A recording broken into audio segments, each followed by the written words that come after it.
Hello, hello, hello, everybody. Welcome back to the podcast. My name is Nat Turney. As always, I'm joined by my brother, John. Say hi, John.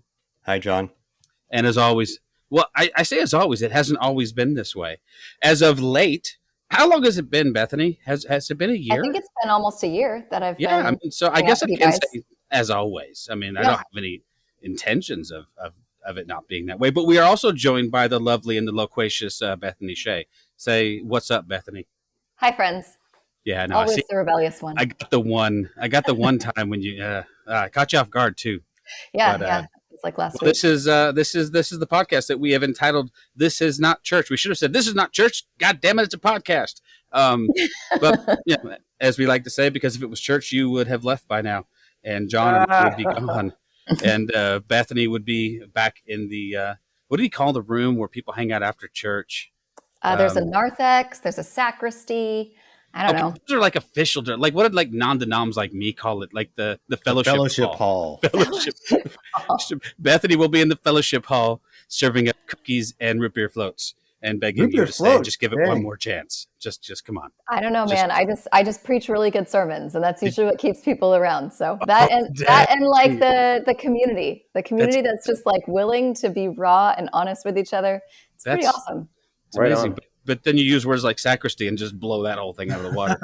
I know who you're fooling here, but whatever. Them highfalutin words. But as always, we're so glad that you're here, and we have an amazing guest, and we always say that, and it's always true because, quite frankly, we are beyond privileged to get to have conversations with some of the most interesting people in the world. Some of whom you've never heard of, some of whom you might have, but every single time we have an interview with anybody, I'm just always blown away by how much I learn, how much my mind is expanded and blown, and every once in a while, how much I get pissed off, which is great. I love being pissed off. Since the election, it's pretty much my my daily state of mind. Just what degree of pissed off am I? Am I really, really agitated, or am I just sort of mildly sort of throbbing with anger? But we can talk about that. Today we have the honor. John would probably push back and say, "What? No, it's an honor. It really is to have John Fugelsang here." Let me read you a little bit about him in case you don't know. But John Fugelsang, hey, we're going to start with he's been murdered on CSI and picketed by Westboro Baptist Church. First of all, if the only thing you did right in your life was get picketed by Westboro, that's why those are the first two things in my bio. I'm they're both just, it kind of tells you all you need to know about me. You're living right, man. True honor. He's a Drama League nominated actor, comedian, and broadcaster who's hosted many TV shows and podcasts, including the acclaimed Tell Me Everything series on Sirius XM Progress. He's gotten George Harrison to give his final performance on VH1, debated Jerry Falwell and David Duke. I thought they were the same guy.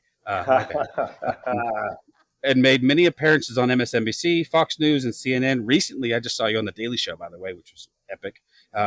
His epic PBS road trip film on the American Dream called Dream On, directed by Roger Weisberg, was named Best Documentary at the New York Independent Film Festival. He lives in New York City with his family. Wow. His latest book is called Separation of Church and Hate. He's been on a bit of a promotional spree. I've seen you just about everywhere lately promoting this book, which is awesome. The title, again, Separation of Church and Hate, A Sane Person's Guide to Taking Back the Bible from Fundamentalist, Fascists, and Flock-Fleecing Frauds. Say that 4 times real fast. I'm always impressed when any host of any show will actually go for the subtitle. You have my admiration, sir. Thank you. Thank you. Well, I am enamored of anyone who uses that many F words. I put a lot of F words in my Bible book. Yes, they're all there. Any Bible book without a significant amount of F words, I don't even bother with. I mean, you just left out such an important part of the language. I hope you'll judge mine by its cover then. Thank you. Yes. So are you telegraphing with that subtitle that there are multiple other F words included? Or maybe I'm telegraphing to that title that it's going to upset exactly the right people. That's what I'm telegraphing to. Let me ask you a quick question, and we'll just jump right in. But here's something I've noticed that's driving me crazy. People don't tend to know what fascism is. They throw it around like it's a very nice little insult, and then when you ask them to define it, which I do often, they stumble and go blah blah blah blah blah blah blah. Same thing. They can't really define socialism either. But in your opinion, does the current administration and white nationalism in general neatly fit? I think fairly neatly fits inside that category of fascism. Yes, I don't think the president himself does, as I don't think he has any ideology beyond me. True. I don't think he is a fascist because I don't think he believes in anything beyond getting sex, getting compliments, getting money, getting power. I think Yeah. that's it. So he's the hood ornament on this car that is crashing into the peaceful village marketplace. But yeah, I mean, Mussolini defined fascism as corporate control of government. So I think if you apply Mussolini's standard to what we're seeing Yeah. right now, especially with tech bros firing people because they have not been elected to anything, especially when you consider the authoritarian bent and that the majority of American citizens who've shown up to vote have voted against Donald Trump and his agenda in 3 consecutive elections. The Yeah. majority voted against him in 2016, 2020, and in 2024, he did not crack 50%. There is no mandate. So, I mean, we have to remember that a number of ultra conservative fundamentalist religious people aligning with authoritarian government is literally what killed Jesus. Yeah. And that's literally what America's up against now. Yeah. No, it's nuts, and there's that ultra nationalist sort of bent to all of it as well. Indeed, which is blasphemy. And again, in a Yeah. religion about humility, like it's so simple. I mean, Jesus's whole message is humility and servant leadership, and the last will be first, and uplifting the marginalized, uplifting those who are beneath you, not total right wing domination of the school board. And you'll always know the fundamentalists and Christian nationalists because they're not talking about the less fortunate. They're talking about why they need to be in power because their Yeah. creed is power. They don't care about the teachings of Christ. They don't care about religious freedom. They care about conservative Christian control over society. And they don't really care if that Christian control has anything to do with the actual teachings of Christ, most of which they now call woke. And that's why I Right. wrote this book. Which is such a apt pejorative, is it not? It's like, oh, you're all so woke. But I can't remember if it might have been Leonard Cohen. That's the name that sticks in my mind. But as a Jewish man opining about the state of American Christianity, I think it was Leonard Cohen who said something to the effect of, you can tell, like, why are they so, and again, I'm paraphrasing, but hell bent on putting the 10 Commandments up in schools and public spaces, and you've never once seen them fight to put the Sermon on the Mount anywhere. Never. No teachings of Like, Christ. no Never. teachings of Christ. We want to hone in on these 10, which are honestly quite shitty. Well, I mean, Donald Trump's violated all 10. He's the He's poster broken child. all 10 of them. So when you're fighting to put this up in schools, you're fighting to tell your kids not to take their parents' religion seriously and not to take these 10 Commandments seriously. Because Yeah. if you take the 10 Commandments seriously, you can't support a man who's broken all 10 and wags his junk at them. I mean, even graven images, you can make the argument. And he killed more federal prisoners than any president in 100 years. I mean, the death penalty is one of the things Christ is most starkly opposed to. Coveting thy neighbor's wife. Like this guy's whole rap sheet. So it's that one kind of writes itself. and to say nothing of the fact that 3 of the commandments are illegal according to our First Amendment. So I mean, they don't go together. And Christians follow a guy who will reduce them to 2. But you'll never see a conservative Christian organization fighting to put Jesus's reduced to 2 commandments or the Beatitudes or Matthew 25 or any Jesus quotes on the side of a building, because Jesus's quotes are as much a threat to authoritarian power now as they were 2,000 years ago. He's a mascot. They'll worship him. They'll praise him. They'll pray to him. They won't listen to him. They won't follow him, and they won't fight for his policies. You're not wrong. I was noticing how, like, I feel like worship music is becoming a Trojan horse of sorts, like that they can bring this level of authenticity of Christian faith, and it seems humility is in the forefront while they're worshiping, and yet at the same time, it's like it's being used to destroy the witness of Christ in the world. And there's a narcissism to a lot of it too. Oh, Father, I'm so devout. I'm so humble. Can you people believe how goddamn humble I am? I'm amazed at how humble I am. Oh my God. I mean, Jesus warns us in Matthew 6:5 not to trust the people who are praying in public to be seen. There's so much great gospel music and great classical music, so much great religious music out there, but we all know these bands that violate "Thou shalt not suck." We know those bands are all out there. And it's a lot of, oh, Father, oh, look at me. Jesus warns you in Matthew 6:5 not to trust the guy who's praying outside the synagogue to be noticed.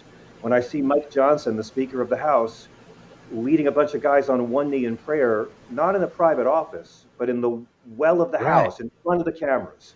I think to Matthew 6:5 all the time, Jesus warned us about this guy. And then he says, he gives us the words of the Our Father. But before he teaches the Our Father, he says, when you pray in secret, as your Father is in secret. So that's what prayer is. It's your communion with God, not somebody's really thirsty public audition for America's Next Top Christian. And so I love a lot of spiritual music as well. But yeah, a lot of it is just, oh, look at me. I'm your favorite, God. And again, what's the thing that's always been the most destructive to true Christian faith in America is the vanity, the elitism, the I'm better than you. I mean, Christian nationalism by definition is against Jesus. Yeah. Can you tell me the difference between how you would define Christian nationalism and how you would define being a patriot in our country? Wow. I mean, sure. A patriot is God bless America, and a Christian nationalist, God bless America, and fuck you. Mm. I mean, Thank that's the you. shortest way of doing it. Yeah. Yeah, But it's helpful. and by the way, God bless America, meaning God likes us better and we can do whatever the hell we want and we're not encumbered by anything because we're better than you, because God clearly likes us better. That's fundamentalism. And that's, fundamentalists of all religions are the ones who are ruining all religions. They don't think they're better than you. They know God thinks they're better than you. And that's in Islam and Judaism. And I wrote this book because I found that it's the same kind of guys. And the further to the right you are, I'm not talking about nice conservative Christians. This book is so pro nice conservative Christians, but even they'll have to deal with the haters sometime. But the more to the right your faith is, Islam, Christianity, the more I find the same five things happen. Women are always second class citizens. I mean, Jesus is the biggest feminist in the Bible. He uplifts women. And if you believe that God loves us all equally, then God's a feminist. But fundamentalist movements of all Hinduism, the more to the right, the more women are all God wants it this way. Number two, the sex hangups. The more to the right your religion is, if women or gay people are enjoying sex, it's just for procreation, unless a man has concubine, whatever. There's always some hypocritical bullshit. Number three, the more to the right your religion is, violence is okay if my side does it, because I'm on the side of the one true God. And if you're opposing me, logically, you're representing Satan. I'm not going to negotiate with Satan. I mean, this is fundamentalist in how they think. Again, Islam, hardcore right wing Christianity.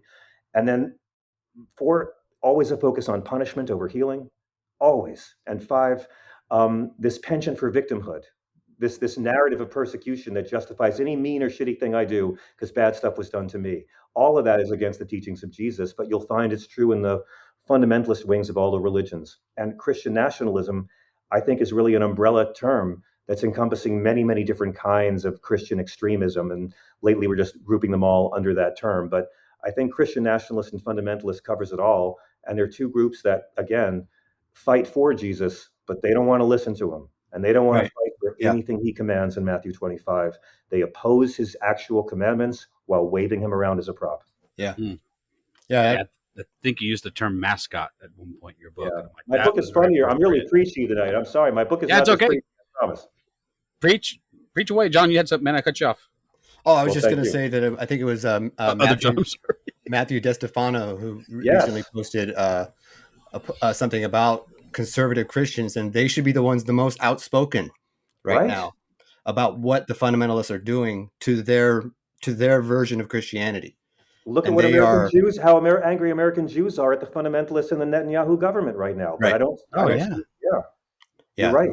They should be the ones the most outspoken. They should be the ones speaking out to the evils of these fundamentalists, right?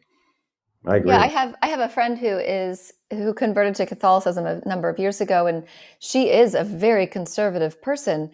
And I was so surprised at how much she's been speaking out against that severe right-wing demographic. And I had painted her into that same corner as like, well, she's conservative, so she must be there. And I was very surprised to see that. And I was also very convicted about my own judgmentalism that happens to live within me. But yeah, if we have more people. Here in New York State, you get pretty used to like, oh, he's still a Republican. He's still a conservative. He's not a MAGA friend. And again, I every night I'm live on Sirius XM for 3 hours, and I always ask folks, I ask my callers who are pro-Trump to please give me one teaching of Christ that this administration fights for, or that your movement fights for. Just one chapter and verse, please. And that's how you find out how little these folks know the Bible. and how little they're counting on us knowing the Bible. And number one's abortion, which, again, for 2 generations in this country, that has been the issue that they use to get followers of Jesus to vote against the things Jesus talked about by talking about something Jesus never talks about. And I'm not going to say the Bible's pro-abortion or that Jesus is a clinic escort on the weekends, but God never saw fit to condemn it. There's no penalty for ending pregnancies. Moses, Jesus, Elijah, the prophets, Paul, no one ever mentions it. God asserts in Exodus 21 a fetus is property and a woman's life has more value in his eye. God gives rather gruesome abortion tips for unfaithful pregnant wives in Numbers chapter 5. Let's talk about Passover with these Gentiles for how much God cares about the innocent little children.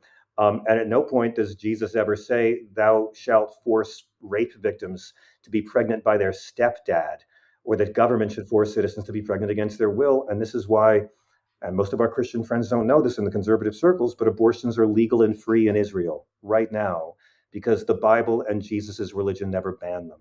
And for 2 generations, since the Falwells and the ex-segregationists gave up on discrimination and latched on to abortion, Ronald Reagan went from signing the most liberal abortion law as a California governor to then becoming the biggest figure against it. This was a way they amassed power when segregation and Nixon collapsed. They latched on to criminalizing abortion and persecuting gay people. Even those 2 things have nothing to do with Jesus's ministry. But as Jesus outlines his big commandments in Matthew 25, individuals and nations will be judged on welcome the stranger, care for the poor, care for the sick, and care for those in prison. We don't hear our right-wing Christian friends fighting for anything he actually said, but they're fighting viciously for stuff they've been taught to believe he said. And again, I'm not saying that the Bible's pro-abortion or you should be whatever. I'm saying it's not Christian. It's not Jesus. And I just wanted to get people reminded of what Jesus actually stands for, because the conservative machine, as I said, is all about power. I had never heard that example of Tamar going to be stoned to death or killed for being pregnant out of wedlock or whatever.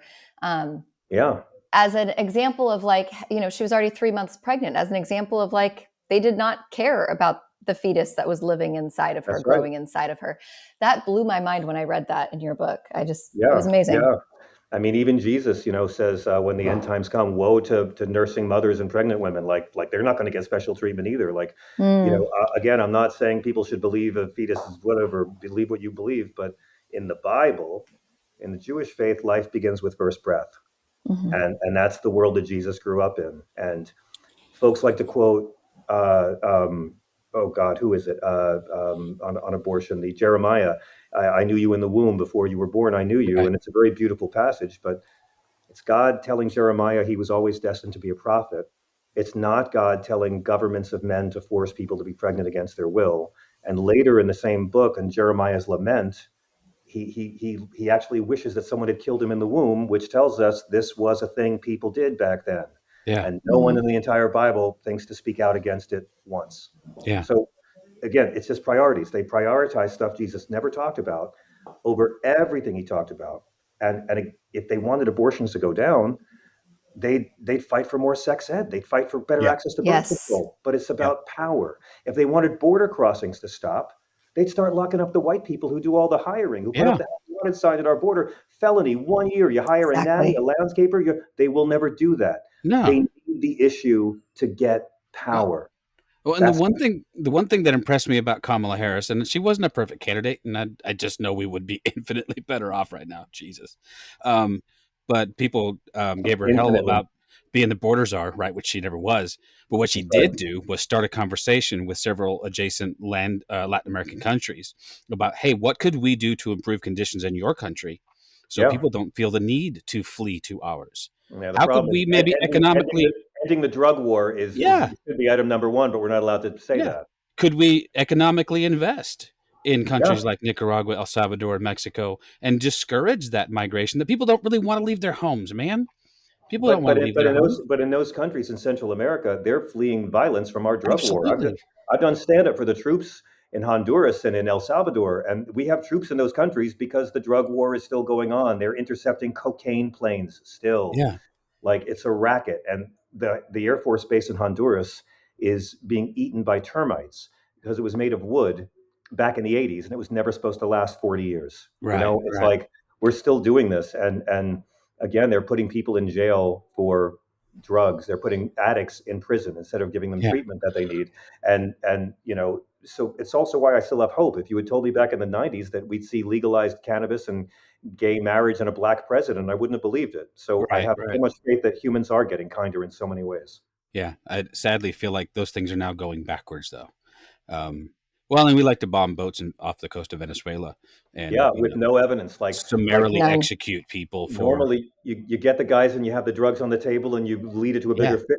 And then you have a thing called perhaps a trial where evidence is provided, and they want to murder people. They are murdering people. They are not Christ followers. Yeah. The death penalty alone is like the starkest rejection of Jesus. Jesus overturns eye for an eye in the Sermon on the Mount, to say nothing of the fact that these people may be innocent. All their so-called drugs are vaporized in a second, and they're trying to do this to justify an American military presence in our city. So yeah, it's fascist. We're there. Like, I love these corporate news people wondering, oh, are we on the road to No, we're there. ICE is zip tying children. Okay, we're there, and it's going to take true followers of Jesus standing up against this, because that's the only thing that's ever worked, right? Yeah. The only thing that's ever worked against Christian authoritarianism has been Christ followers.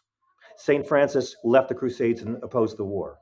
The first act of a protest by a white person in this hemisphere was the Catholic priest on Columbus's mission, Bartolomeo de las Casas, who protested the way they treated the indigenous people. Slavery was propped up by Christians, and the Christ followers like Frederick Douglass and Harriet Tubman and the Quakers pushed back. Dietrich Bonhoeffer was a Christian martyr for his Jewish neighbors during the Holocaust. Segregation, that evil of apartheid, it's Dr. King standing up against it. And look at how many of us have talked our parents out of so much homophobia in the last 30 years. There's an incredible history of Christian activism, and it's always been Christians, Christ followers, pushing back against these batshit crazy Christians all throughout history. And we see it to this day. And it's like, look at all those civil rights. Look at labor, Dorothy Day and the Catholic worker movement against these corporate Christians, the people who fought back against the colonizer Christians, the Confederate Christians. And it's always been the people who actually follow the Jesus teachings rather than use the Bible for power. It's exactly the struggle we're in right now. And when you look at the history, it's really easy to see which side you want to be on. Yeah. Damn. Ooh, so good. Preach, brother, preach. Sorry, I'm going on the air tonight for 3 hours, and you guys are like my shot at Jack. Oh, we're getting fired up. Yeah. Well, you guys, you guys do a great show, and it's like I can only imagine the spiritual journeys that y'all have had to come to the place where you're at, and what that means when Jesus says you got to pick up your cross and follow me. It's not this prosperity gospel bullshit. You're going to get stuff if you're going to get stuff because you're so off. I mean, Jesus is saying, when I have brought a sword, he's saying, when you walk this path and of love and looking out for the least of us, you're going to give something up. People are going to cut you loose. They're going to call you woke. They're going to call you a They're going to call you a communist. It's not. And to be fair, I would have 25 commands. I would have stayed in the prosperity gospel stuff if the shit worked, but I never got prosperous. So I might still be there if they were like, man, if you tithe 10%, you're going to get 100-fold return. I might still be there going, shit, $10 more and I can get a, those guys are not Christian nationalists, and I say this in the book. No, they're just charlatans, grifters, and frauds. Because nowhere does Jesus says you're going to get something because you pray so hard. Jesus is about what you do and what you give, not what you get. And this is the same junk theology that Jerry Falwell used to preach of just saying, well, because if you're saying, if you have material riches, it's because God likes you. Well, you're also messaging if you fall on hard times, it's because you're spiritually deficient. And so we have shaming people for their own hard times and suffering, and I can't stand it for that reason. Yeah, but we've criminalized poverty forever. Yeah, Jesus talked about this too. Like he talked about the that we are making it so the rich seem like they are more blessed by God than the poor. So I think his entire Sermon on the Mount, especially the Beatitudes, was flipping that whole paradigm on its head. Amen. Well, I mean, to be fair, again, if you take Christianity seriously, then capitalism is bullshit. They don't really coexist. It's like they can't. You can't really have a society with poverty and billionaires, and you can't really have this kind of capitalism and Christianity. I mean, you've got all these people. Acts of the Apostles is a blueprint for opt-in communism. I mean, you want to go there. No, I'm down with that. I say down with the system. John Turney, I cut you off again, man. I'm sorry. Oh, I was just going to say that, and there's also the end times theology, right? And that's another carrot being that dangled in front of you. And it's a group of people that, because they are quote unquote born again, they're the ones that are going to be in heaven. They're going to they're going to walk the streets of gold, walk through the pearly gates, have the mansions, Oh, it's all me, all me. Mm-hmm. I get to go behind God's velvet rope. The Jews, not them. No. Right?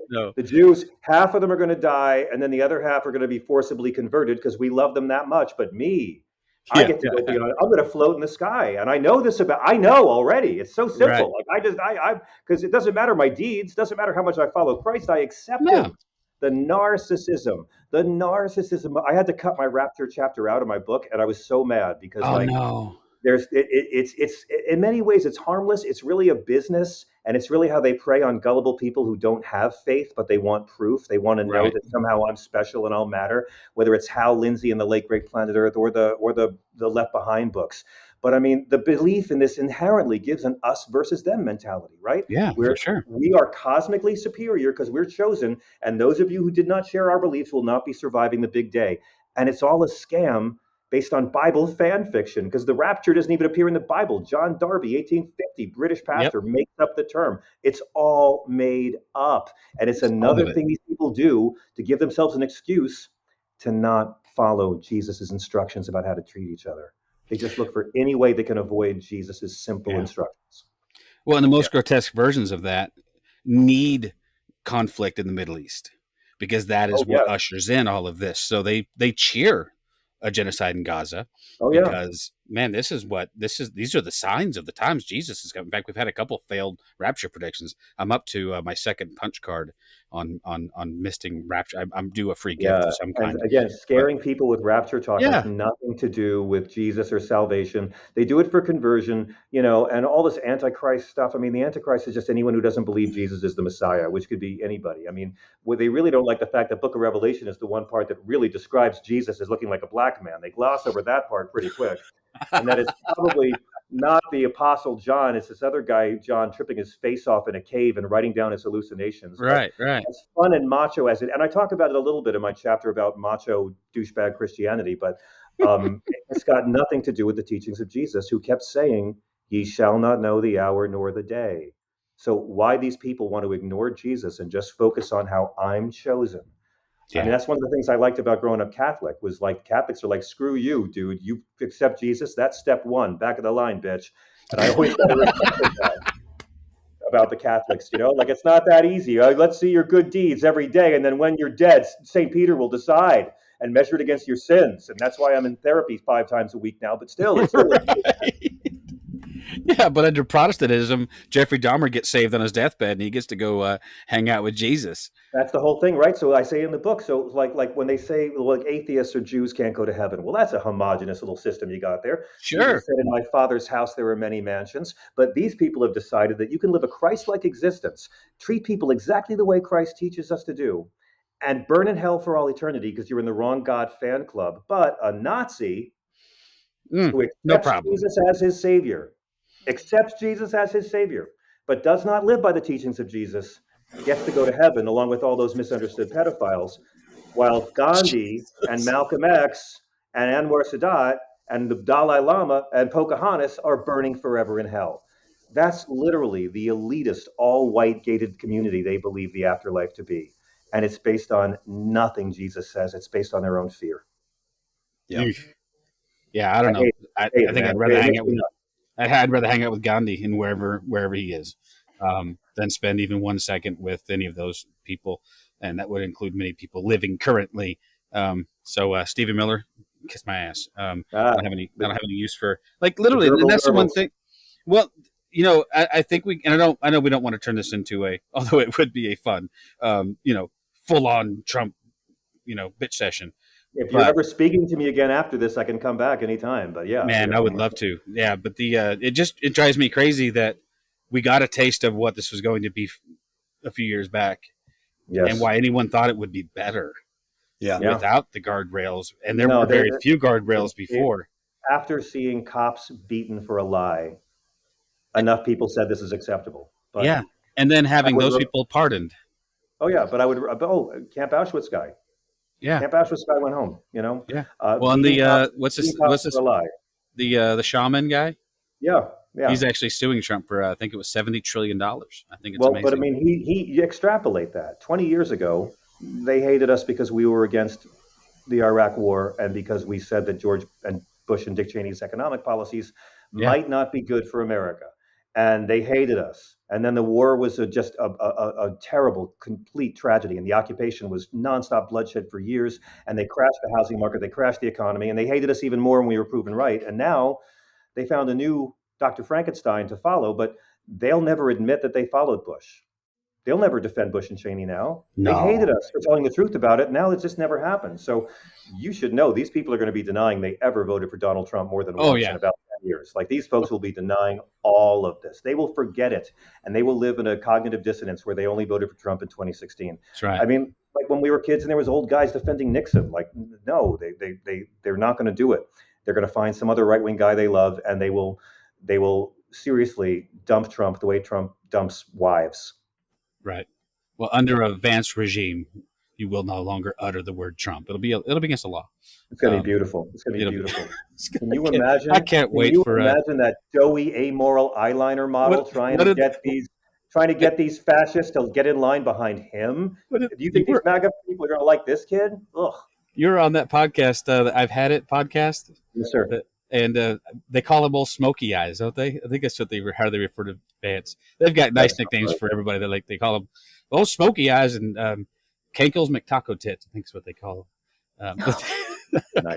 I call Trump comb over Caligula myself. I try to find good names for all these people. I was going to call him Orange Julius just because I thought that was a little shout out to a Roman Caesar.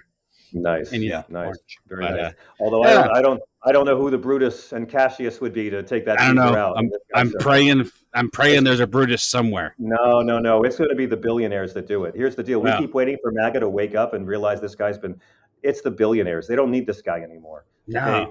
They got their unholy, godless tax cut. They got their crypto loophole. They got their deregulation to pollute and poison the air as much as they want. And as soon as that was done, the Epstein files were everywhere. And Rupert Murdoch, who owns Fox, published a story about the birthday card in the Wall Street Journal. And Donald Trump sued him for $22 billion. And the very next day, Rupert Murdoch laughed at his lawsuit and released that Trump was told back in May he's in the Epstein files. Rupert Murdoch is laughing off Trump lawsuits for $22 billion because Rupert Murdoch is a real billionaire who didn't just make all of his money this year off a crypto scam. And these people who own the country's landlords, they don't need this nonsense. The tariffs aren't helping them.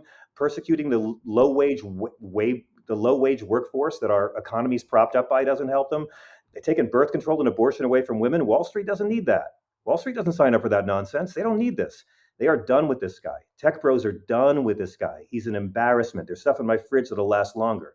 And the Republicans in the House and Senate are starting to realize it because Trump couldn't help him in 2018. He couldn't help him in 2022. And he's not going to help him next year. The next mid, not with the Epstein files and the tariffs and the inflation going up. I mean, we're going to witness more and more Republicans start to put space between themselves and this guy. And I just wrote the book to put space between Christianity and this movement. Yeah, I think that's very important. So what does hope look like in all of that? Like, or what does it look like for us to even still be human when it feels like we're part of so much. No. Hope looks like every MAGA person who wakes up and realizes that they've been scammed, like a Trump University student or a Trump Foundation donor or a Trump wife. Every time someone wakes up from the Matrix and realizes this whole thing was a scam by a rich playboy with no values who's been bullshitting his whole way through life, we don't meet that with smug liberal I told you so's. It's the prodigal son story. The guy is so happy that his fuck up son has finally come home. He's not going to waste time punishing him and saying, you were wrong. We have to celebrate every time people wake up, and we have to be prepared to make alliances with people that we might not want to. I mean, I'm not a Democrat, but I've never seen so many people hate each other so much because they only agree with each other on 85% of stuff. It's ridiculous. But I think atheists and people of faith and Muslim groups and Jewish groups and interfaith groups have to band together to beat back the batshit crazy Christians. Because again, Christianity is just, it's not their creed, it's their camouflage. And we have to take it away. The politicians aren't going to do it. Democrats are too scared to point out how they don't really follow Jesus. And the media is not interested. It's going to take us reminding our relatives and our social media people and everyone that hate's not a Christian value, and that these guys don't really speak for Jesus, and taking the movement back, because I'm tired of watching my mom and dad's religion used as a cover for cruelty. Yeah. I really enjoyed the introduction to your book, talking about your Christian upbringing. Made me a little jealous, because mine was not that. Raised by two celibates. I mean, people who took a vow of celibacy. For all I know, my parents were celibate after my sister came as quite a shock to everyone, I think, including them. Like, holy shit, we had sex that one time. But I have watched, I don't know how you've probably had some conversation with folks. John and I are brothers. We have watched our parents, my dad in specific, sort of spiral into deep MAGA country over the last 10 years. And yet he raised you guys. Yet he raised you. And my sister, who's way left of John and I, probably. Right. And like God bless them. I'm sorry they're going through this right now. I think circumstance will draw them out of it. But God bless them for raising you righteous Caucasians at a time when this country needs righteous Caucasians. Amen to that. No, I'm serious. I'm a bad good white people. Good white people are going to save this guy. I love the good white people. I'm sorry. I just want to be. I want to be able to say at the end of it all that I was somebody who marched on Selma with Dr. King, not somebody holding a fire hose. That's beautiful. And I cannot stand idly by. My queer friends need me.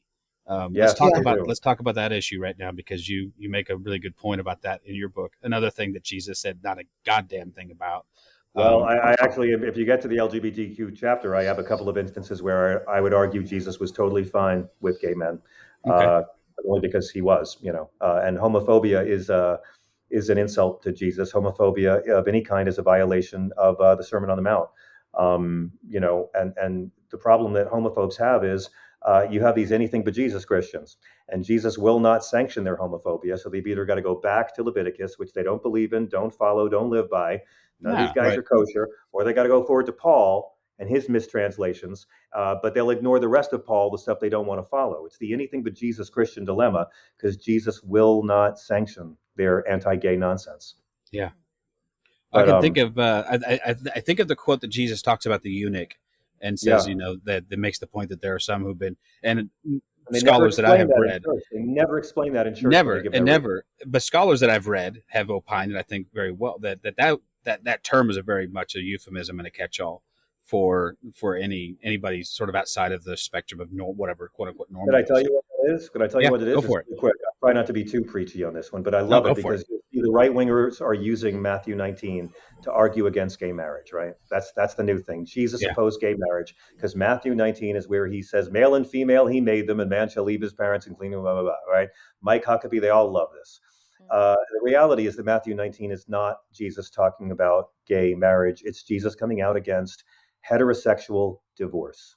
Right. Exactly. Back then in the day, it was not a good time for women. I say it's like the gospel according to Ike Turner. If your husband was tired of you, he could just kick you to the curb and say, "I divorce you." And that was it. And if a woman didn't have family to go live with, it was prostitution or begging to survive. All right. It was bad. And Jesus is this insane feminist who comes along and changes all these rules in ways they don't teach us as kids when they teach us these stories, what the laws of, when he's teaching Mary and Martha's upset because she's cleaning, we don't know that it's illegal to teach women, and Jesus was breaking the law to teach her. They don't teach us this stuff as kids. So Matthew 19, they say to Jesus, about divorce, and he says, look, you guys under Moses, your hearts were hardened. But if you divorce your wife for any reason other than she's cheated on you, then you're an adulterer and you've made her an adulterer. The only sexual sins Jesus ever comes out against is adultery and dumping your wife. That's it. Yeah. Mm-hmm. Now, that's it, right? So then after Jesus gives the new divorce laws, and even the apostles are like, well, if that's the law, it's better not to get married because I don't like that you can dump your wife as soon as you get bored of her. And then Jesus says these laws apply to everybody except three groups of people. Three people that these new laws that Jesus is giving as part of his new covenant, overturning the Old Testament law on divorce, okay, because that's what Jesus did. He reformed from within. He fulfilled. He didn't obliterate, but he did change it. He says there's three groups of people this doesn't apply to, and he uses the umbrella term eunuchs. And here's where it's going to blow people's minds. Learn this story, and you will blow people's minds at parties forever. So the three types of guys my new divorce laws don't apply to are the three types of guys that are never going to be marrying women. And he says men who were born eunuchs, men who were made eunuchs by men, and men who became eunuchs for the greater glory of God. Going backwards, he's talking about men who will never get married include guys who became celibate for religious reasons, the greater glory of God. And then men who've been made eunuchs by men, that's men who are castrated. They will never be marrying. And the first group is eunuchs who were born eunuchs, men who came out of their moms, and you just know they're never going to be marrying women. These three groups of guys, these divorce laws don't apply to, because these three kinds of guys are not going to be marrying women. The guys who are born, not going to be marrying women. And then Jesus goes off to pray with some kids, and everyone knows what he's talking about, and it's not a big deal because Jesus is not a dick. The end.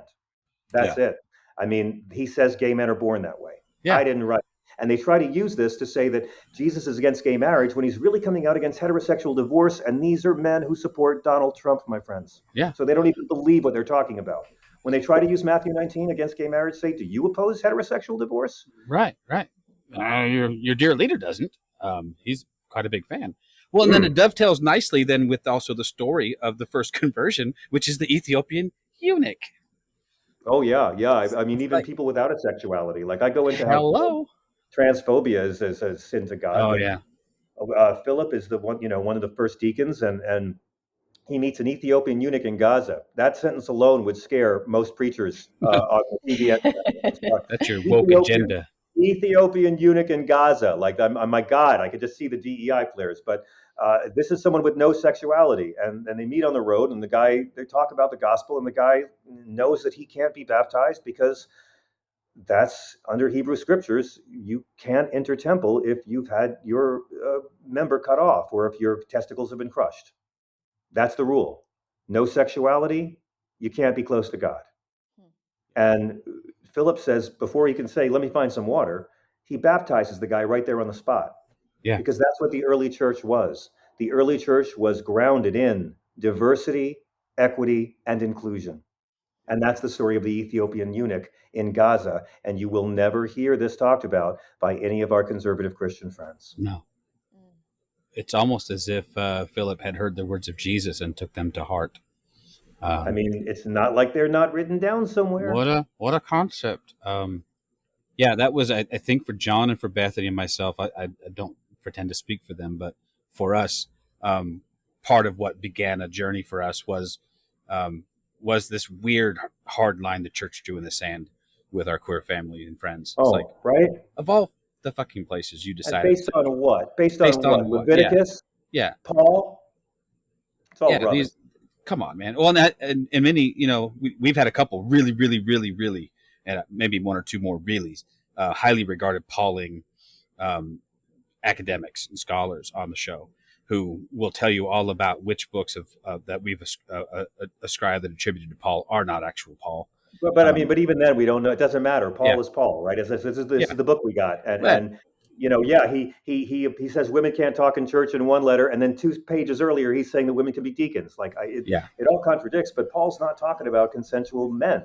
I mean, in Romans, Paul's talking about straight Romans who are worshiping animal gods, and God made them hook up with other guys. God gave them over to this. So that's forced by, I believe. He's talking about straight guys, not gay guys. These guys are partying.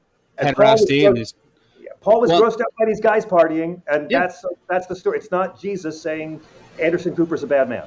Like it's literally they're looking for any reason to get around the commandments of Jesus, to love the lowest people as you would treat Jesus. That's it. And it's because if we keep the righteous indignation pointed onto queer people or women in ministry or abortion or whatever it is, then we don't actually have to take care of the poor. We don't actually have to see the economic disparities and what feeds our country in capitalism. Like, we get to ignore it and just keep going on in our life because we feel good about ourselves because we're being bold with the gospel by calling out sin. And fascism 101 is just like religious authoritarianism. I mean, look at bin Laden. Like, you have the charismatic religious figure who tells you that your problems are coming from this group, this minority that didn't actually cause your problems, right? Yep. The Jews are doing it, or the gays are doing it, or the trans kids playing sports are doing it, or the migrant workers are doing it. And only I can restore our land to what it used to be. Only I can handle this tiny minority that's a terrible existential threat to all of us. And we've seen it work, and not just in German. And now you're seeing undocumented workers and trans kids have their moment in the crosshairs. But, I mean, 10, 15 years ago, it was all Muslims, right? When we were kids, it was women who wanted abortions and feminists. And I mean, the 2004 election, they were losing on Iraq. There were no WMDs. They lied us into war. Body bags were coming home. So they made the entire re-election about gay marriage and how the traditional American family is under threat. And traditional marriage, if they get what we have, we're going to lose something. And they used religious bigotry that was the opposite of Jesus to get reelected after lying us into war. So I'm not surprised when I see what Trump can talk these people into. But I do know that these guys are incompetent and they fail. And I do believe that most of us want to be good in our hearts. And I just feel like we have to keep modeling that kind of leadership and be afraid to, we may have to turn the other cheek a few times. I don't believe in hating them back. But we have to beat these people with nonviolence and with scripture and hopefully humor. Yeah. Dang, so good. Nonviolence. Such an important word. I'm a nonviolent guy at heart, but I struggle with this. I like fake violence and real peace. Yeah, I'll watch violent movies all day, but John Wick's a masterpiece. I'm just going to tell you. It's great. I'll do it all day. Yeah, but like I mean, I don't. I think Jesus is so direct about it, and the whole amazing thing about the Sermon on the Mount is that, like, he's breaking the concept of retributive justice. I mean, turning the other cheek is like the end of the debt. It's like, I don't care what they did to you, and I don't care how much you deserve it. It stops here. How much do we want to see someone in the Middle East from either side show up and announce this? The violence stops. The hate stops here. This is my new covenant. I'm planting this flag. I compare him in the book to Travolta and Get Shorty. He's like, I'm the guy telling you how it is. And people didn't want to hear this. They wanted to hear how you're going to overthrow Rome. And he came out there and said, bless your oppressors. Talk about a tough room. But he was so consistently anti-violent. And it wasn't until the Crusades that they needed to turn the movement into a pro-violence movement that oppressed pagans and Jews and Muslims. So that's when all this bullshit Deus Volt and Jesus with a sword came in that they still romanticize to this day. And they rationalize, well, we can do the opposite of Jesus and slaughter people as long as we force Jesus on the survivors. And that has been the great hypocrisy of Christianity. And it's fucking Hegseth with his Deus Volt and his white supremacy tattoos. And it's like, that's not Jesus. That's the Crusades. That's the opposite of Jesus. Jesus is the one with all those trite, boring, unsexy commandments about nonviolence and loving your enemies. Again, just watch any Hegseth speech.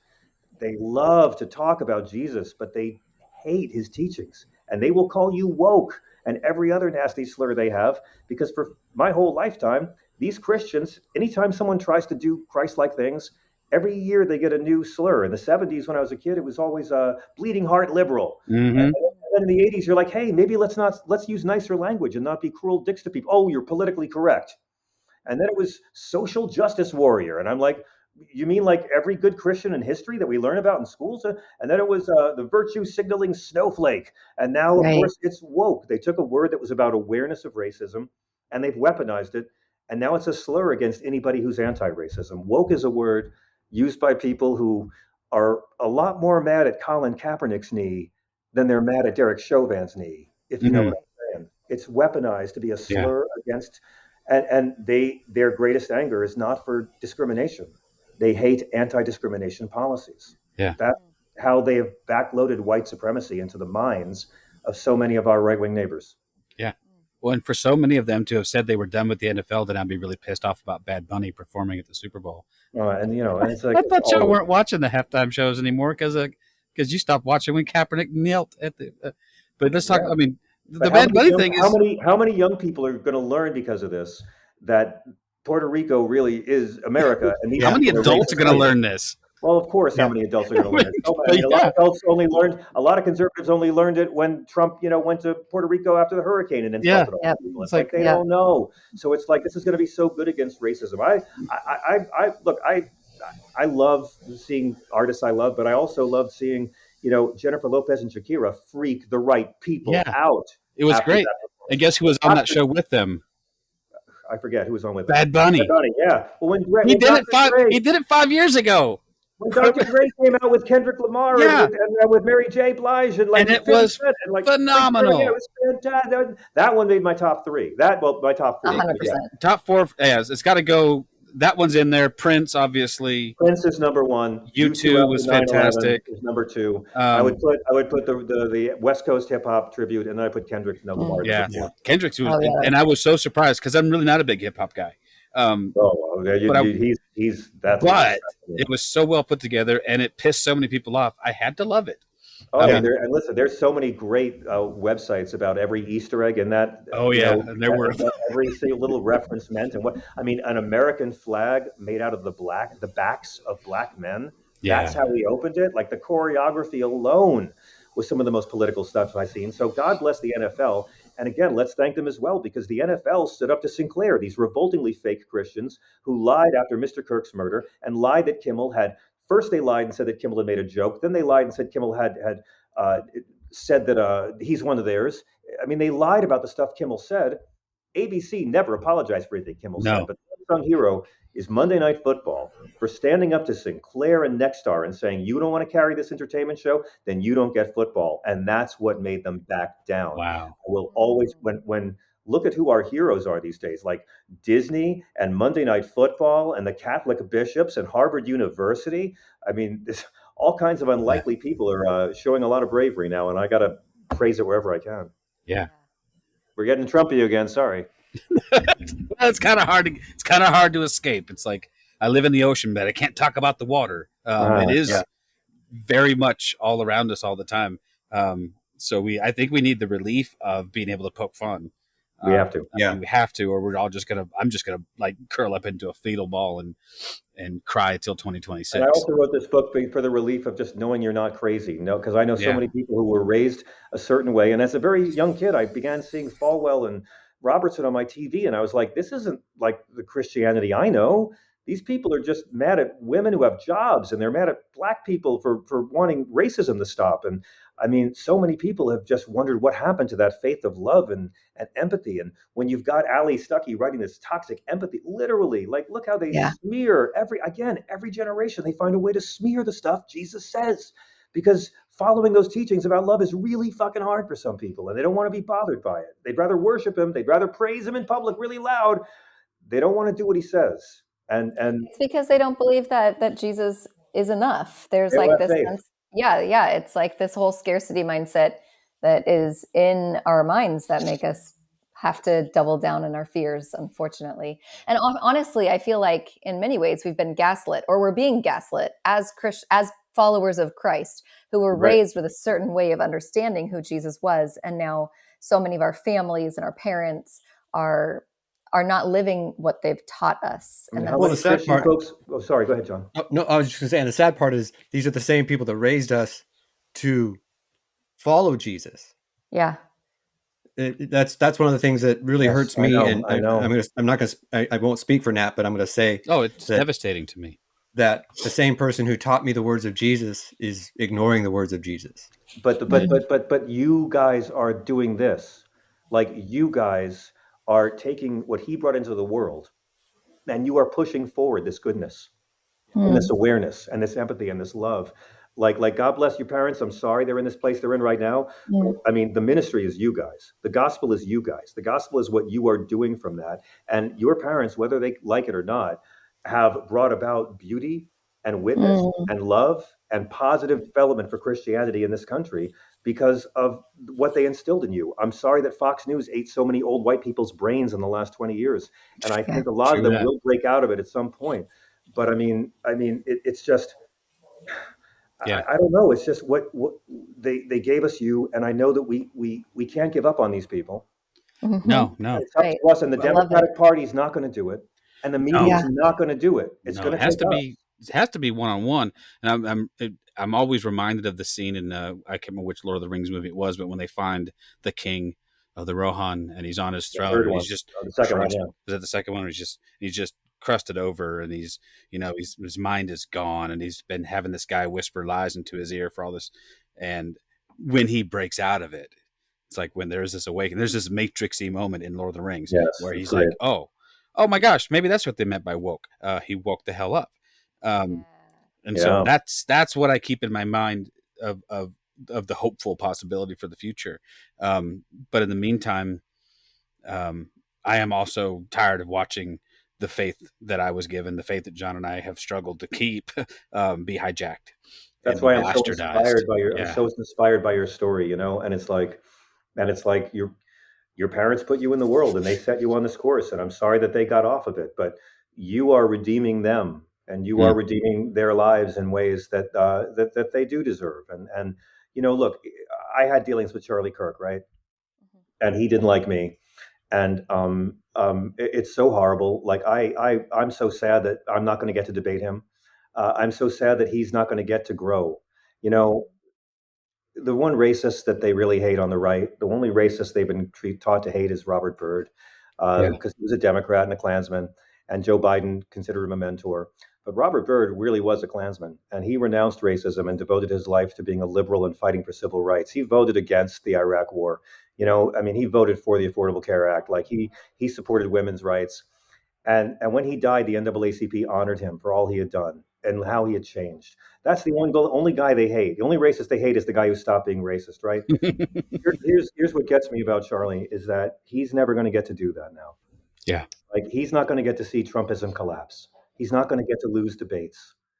I was a homophobic creep as a kid, and I was saved by a gay costume designer when I was 13 who smacked some sense into me. Charlie Kirk's never going to get to have a gay friend or a black friend or an immigrant friend or a transgender friend who opens his heart and opens his mind. And I don't need to ever say anything bad about his many comments because they're there on the internet. His death is guaranteed. Those comments will be famous forever. His kids will grow up and they'll read them and they'll know the kind of guy their dad was when they read it. And that's very sad because he didn't have a chance to actually do the stuff Jesus said. Instead of selling himself as being this Christian icon and that we should be on top, he missed out on a lot of love, but he wouldn't have gotten rich doing it. Charlie Kirk was paid a lot of money to normalize white supremacy to college students and young people in their 20s. And I think it's so sad that he's not going to get a chance to grow. And his story just makes me want to open my heart more. Because I'm sure when I'm old, my kid will find 45 things I'm awful that we didn't know were wrong at this year. So it's like politically correct generation rat bastards. So we all still have a chance to do more good. And that's the story I take away from the tragedy of Charlie's murder. Because I was really hoping another Republican on Republican crime. I thought maybe they'd get behind some gun safety with us, but nope. No. One of their own, maybe they'll care now, but nope. No, they're just going to blame trans folks, even though they had nothing to do with it. Personal liberties matter more than American lives. Well, and ironically, or how if it's a bit of an irony that was Charlie's, that was his ideology, and he's on record as saying as such that a few deaths every year is the price we pay. Yeah, I disagree. I think he was wrong. Absolutely, he was wrong. Yeah. And we got to say it. I wish he was still here to be wrong. We're going to have to someday reckon with the worship we have paid to our Constitution, and it's look not at our Constitution; it's our entertainment. That's it. It is.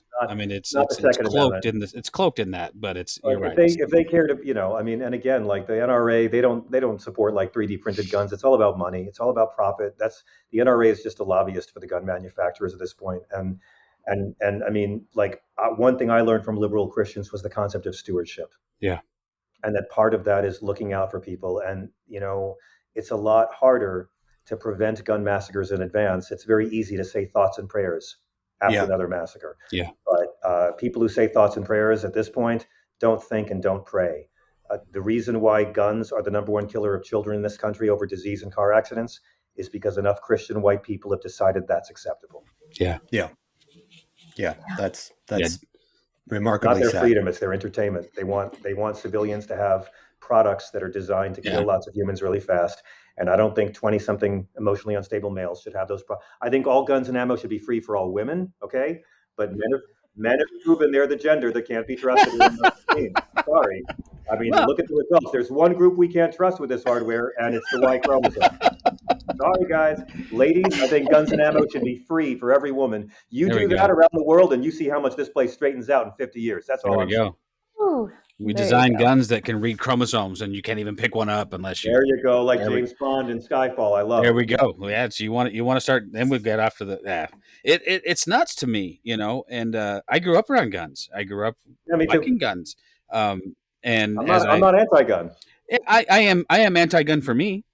I no longer. I think I have the one gun my father gave me. That's for sentimental reasons because he gave it to me. And that's all I have left.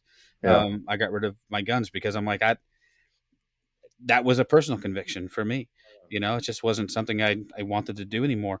But our reluctance, I think it was Jon Stewart. I watched him just destroy, and I can't remember who he was. He was being interviewed by somebody. I saw that for the Apple show. I think I saw that. Vote that guy into some office. It was the most succinct takedown that I've said. And it was essentially what you just said was, the number one killer of children between a certain age group is firearms. It's not even close. Yeah. And it's not all these other things that we, all of our allies have mental illness and violent video games and SSRIs and clinical depression. All of our allies have all that other factors. They don't have, and it's not the gun, it's the easy civilian access. I'm really down with, we should be able to tackle a mass shooter when he has to reload after 10 rounds. I think, you know what? If you're shooting a mall full of people and you have to reload, I don't consider that an infringement on your freedom. You can reload for the next 10 rounds and then continue to shoot people. I think that's not taking too much away from the mass killing demographic, but that's who they're fighting for at this point. That's who they're fighting. They are fighting for the next Robin Westman. Remember that one? Yeah. I know the names, the trans one that they hated, right? They're fighting for the next Robin Westman, the next Jorge Ramos, to have easy access to a machine that kills lots of people really fast. The Christians. And they can keep blaming and deflecting. Well, and every time you think it's the worst one, because Uvalde was horrific, and that was not far from where I live. That was Salvador Ramos, and they still are fighting for the next one to have easy access to one of these machines. I thought Vegas would wake people up, and for a half a second, we at least banned bump stocks, and then they repealed that. That's what they do. That's what they do, right? They find another issue to distract. So after North Carolina with Dylan Roof, they made it all about the Confederate flag should come down from the Capitol. Right. After the Las Vegas, which at the time they called the worst massacre in American history. It's the worst massacre of white people in American history. Let's not forget about But after that, another white guy with an AR-15, they made it all about bump stocks, right? And so every time now, can I make it about being transgender? Can I make it about Antifa? They don't want to talk about the guns and the access to the guns and the fact that the liberals they despise are the ones fighting to make it harder for the next Robert Westman or the next whoever this guy was last week to drive into a church and shoot people. Yeah. They're making it easier. The sad thing is there's such a plethora of examples to choose from. And we could talk about the same day Charlie was killed, that there was a school shooting in Colorado. That's right. There was. About the guy that drove up on a boat in North Carolina and fired into we talk about what happened in Alabama just a couple of days ago. Yesterday. Where it was just you make a pill that stops guys from snapping, and I'll say, okay, they can have military hardware as civilians, but until that pill comes out, I'm sorry, man. I'm a little more pro-life than these people. I think puberty suppressants and cross-gender sex hormones until you've proven you have what it takes to be a man. So we're all trans until someone decides otherwise. I can't top that. You guys, I want to thank you so much for having me on thank the show. you. I'm so honored that you would have me, and I'd love to come back anytime. But it inspires me so much what you're doing. My mom, the nun, would have called what you do a ministry, and I just can't praise you and encourage you highly enough, because it's going to take all of us trying to change this one heart at a time. I don't think there's anyone coming to the rescue. It's going to be all of us, and that's why I wrote this book, for everyone who cares about what Jesus actually stood for and would like to see that happen on earth as it is in heaven. Yeah. Amen. Well, from the bottom of our hearts, I'll speak for all of us again. Absolutely. Thank you so much. Anytime. At the risk of blowing smoke, it really has been an honor to have you here. You're somebody that we've all known and looked up to. Oh, now stop. Now I'm getting mad. Don't do that. So it was good. But I'm a clown, sir. I was killed on CSI, sir. They found 40 balloons of coke in my stomach. Don't look up to that, please. Fine. You were supremely adequate. We appreciate your showing up and not being, No, it was. But we will definitely link to all the stuff in our show notes. Make sure people know you're a fairly easy guy to find on the socials. I have a Sirius XM show every night, which I've got to go to now. Yeah, and then and then we're a free podcast every day called the John Fugelsang Podcast. I have a Substack, and my book is Separation of Church and Hate. And I'm just so honored that y'all would have me in here to go over my Catholic apostate ways and talk about Scripture. And I'd love to come back anytime. And I thank you for inspiring me. Thank you so much. All right, we appreciate you coming. Hang tight for 1 second. John's gonna click this.